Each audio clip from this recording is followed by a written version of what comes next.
Good morning students.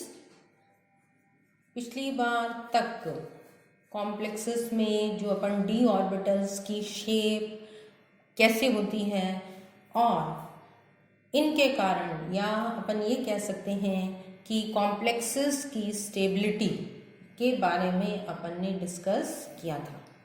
D orbitals की shape जो first point अपन ने डिस्कस किया था उसमें आपको शायद ध्यान होगा कि शेप के आधार पर यदि अपन देखें तो डी ऑर्बिटल्स को अपन दो भागों में विभाजित करते हैं, जिसमें कि डी जेड स्क्वायर वाला जो ऑर्बिटल है वो लगभग डम्बल शेप का या सॉसेज शेप का होता है, जिसमें एक डम्बल शेप है और दूसरी जो पाली है वो इसके चारों ओर छोटी सी घूमती रहती है।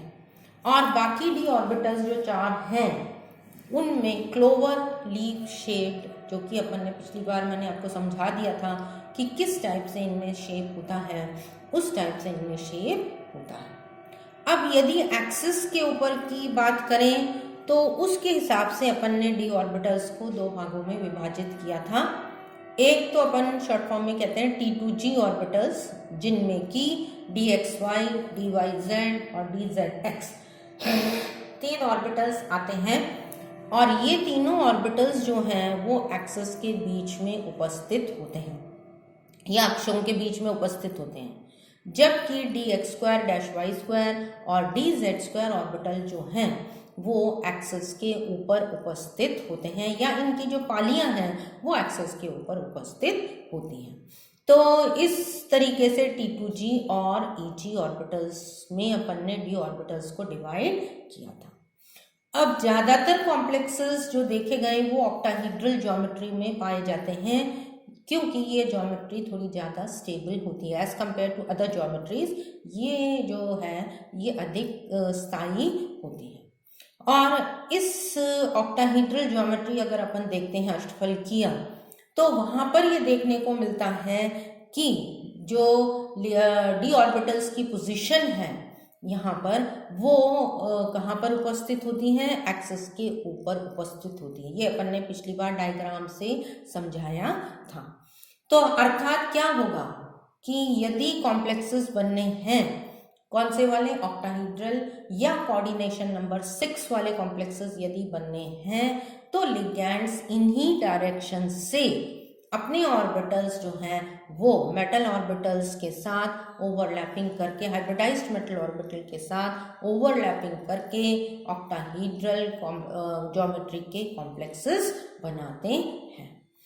तो यदि ऑक्टाहीड्रल कॉम्प्लेक्सेस बनने हैं तो अपने पास यहाँ पर उपस्थित मेटल ऑर्बिटल्स जो कि कौन से होते हैं, DX² -Y² और DZ² वाले जो ऑर्बिटल्स हैं वो खाली उपस्थित होने चाहिए।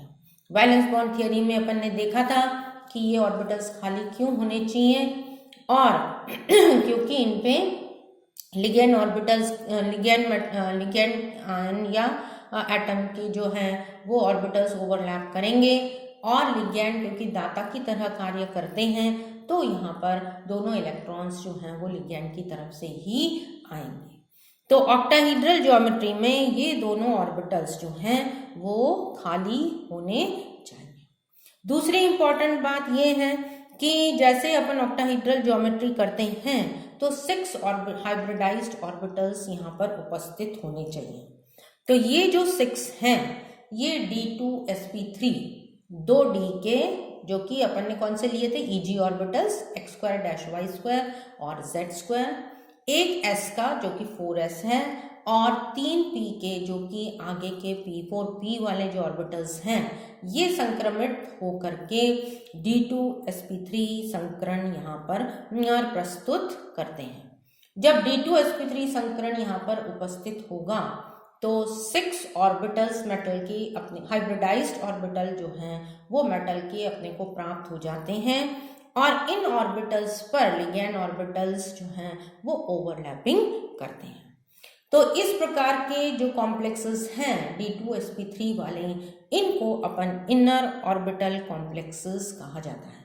इनर इसलिए कहते हैं क्योंकि जो d ऑर्बिटल्स इन्वॉल्व हैं संकरण में वो अंदर की तरफ के होते हैं, या अंदर 3d ऑर्बिटल्स, जैसे फर्स्ट ट्रांजिशन सीरीज में अगर अपन लेंगे तो ये 3d ऑर्बिटल्स होते हैं। अब स्थायित्व के हिसाब से अपन ने देखा कि 6 कोऑर्डिनेशन नंबर 6 वाले स्थायी ज्यादा होते हैं। उसके पश्चात अपने पास 4 कोऑर्डिनेशन नंबर वाले भी कॉम्प्लेक्सेस देखने को मिलते हैं। तो उस केस में जो स्थायित्व है वो अपना square planar is greater than tetrahedral is greater than planar, या लीनियर। स्क्वायर प्लेनर का मतलब क्या है? वर्ग समतलीय, और टेट्राहीड्रल मतलब चतुष्फलकीय, और लीनियर का मतलब कौन सा संकरण होगा? sp संकरण, और रेखीय जो शेप है वो रेखीय यहाँ पर उपस्थित होगी। तो इस प्रकार इनका जो स्थायित्व है या स्टेबिलिटी जो है वो इस प्रकार इनकी घटती जाती है। ये इनर ऑर्बिटल कॉम्प्लेक्सेस अपन एक्सप्लेन किए हैं।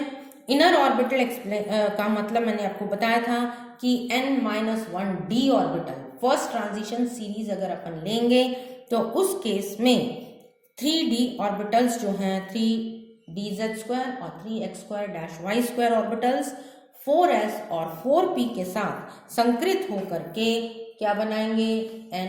d2sp3 संकरण बनाएंगे। अब इनको d2sp3 संकरण को अपन ने इनर ऑर्बिटल, जैसे कि मैंने आपको कारण बताया, इसलिए कहा जाता है क्योंकि यहाँ पर d ऑर्बिटल्स n-1 अपन यूज कर रहे हैं।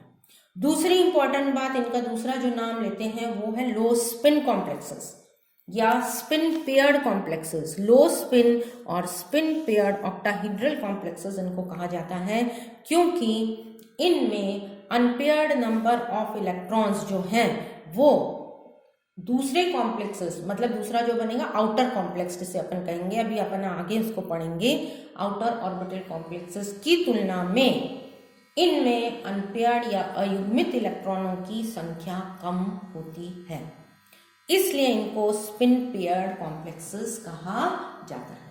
स्पिन पेयर्ड का मतलब क्या है? जिनकी स्पिन पेयर्ड हो, पेयर्ड का मतलब युग्मन हो। युग्मन होने का मतलब ये है कि यहाँ पर अनपेयर्ड इलेक्ट्रॉन्स की संख्या क्या हो जाएगी? कम हो जाएगी। जब अनपेयर्ड इलेक्ट्रॉन्स की संख्या कम होती है, सारे इलेक्ट्रॉन्स ज्यादातर कैसे होते हैं? पेयर्ड, युग्मित होते हैं, तो इसलिए इनको अपन लो स्पिन कॉम्प्लेक्सेस कहा जाता है। जबकि आउटर ऑर्बिटल वाले कॉम्प्लेक्सेस जिसमें कि बाहरी d ऑर्बिटल्स भाग लेंगे तो उस केस में अपना संकरण बन जाता है sp3d2। 4s अगर फर्स्ट सीरीज है 4s 4p, और अब यहाँ पर 3d की जगह 4d ऑर्बिटल्स या बाहर वाले जो d ऑर्बिटल्स हैं वो संकरण में भाग लेते हैं, और तब अपन इनको कहते हैं outer orbital complexes. Outer orbital complexes में 3d वाले जो ऑर्बिटल्स हैं या उनमें जो उपस्थित इलेक्ट्रॉन्स हैं उनकी स्थिति वैसी की वैसी ही रहती है जैसे कि फ्री मेटल आयन में उपस्थित होते हैं। तो इसलिए वहां पर अगर अनपेयर्ड इलेक्ट्रॉन्स जितने भी हैं उतने ही अनपेयर्ड इलेक्ट्रॉन्स हाइब्रिडाइजेशन के बाद या कॉम्प्लेक्स बनने के बाद भी उतने ही इलेक्ट्रॉन्स उपस्थित होते हैं, इसलिए उन्हें अपन हाई स्पिन कहते हैं या स्पिन अनपेयर्ड कॉम्प्लेक्सेस वहां पर कहा जाता है। तो ये आपका एग्जाम्पल है या ये आपकी जनरल है कि अपन ऑक्टाहीड्रल कॉम्प्लेक्सेस अगर लेते हैं तो दो प्रकार के संकरण पाए जाते हैं। पहला संकरण जो अभी अपन एक्सप्लेन किया, इनर ऑर्बिटल संकरण। इनर ऑर्बिटल संकरण में अंदर वाले d ऑर्बिटल्स भाग लेते हैं, आउटर ऑर्बिटल हाइब्रिडाइजेशन या ऑक्टाहीड्रल कॉम्प्लेक्सेस में बाहरी ऑर्बिटल्स संकरण में भाग लेते हैं। तो outer orbital, inner orbital, low high spin, low spin, spin paired and spin unpaired and spin paired complexes, ये तीनों नाम एक ही टाइप के ऑक्टाहीड्रल कॉम्प्लेक्सेस के लिए लिए जाते